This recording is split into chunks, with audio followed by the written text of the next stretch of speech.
Le premier ministre canadien, Mark Carney, vient tout juste de dévoiler la composition de son nouveau cabinet à Rideau Hall. Bonjour!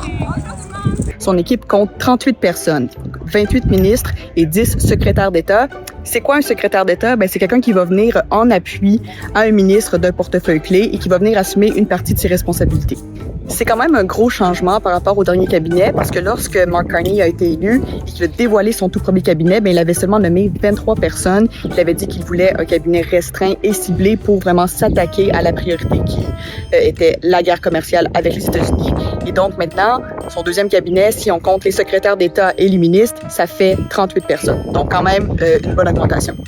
Parmi les Québécois, il y a quand même des noms qu'on connaissait déjà, donc le ministre François-Philippe Champagne qui reste aux finances, la ministre Joly qui était aux affaires étrangères pendant longtemps et qui passe à l'industrie, et finalement le ministre Stephen Guilbeault qui conserve son portefeuille de la culture et l'identité canadienne. Il y a aussi des nouveaux venus dans les Québécois, donc on peut penser à Joël Lightbound, député qui devient donc ministre de la transformation du gouvernement, et Marjorie Michel qui devient ministre de la Santé. Il y a 2 Québécoises qui vont occuper les postes de secrétaire d'État, donc notamment l'ingénieure et survivante de la tuerie de Polytechnique Nathalie Provost, qui va s'occuper de la nature, et Anna Guéné, qui va s'occuper de la jeunesse et de l'enfance.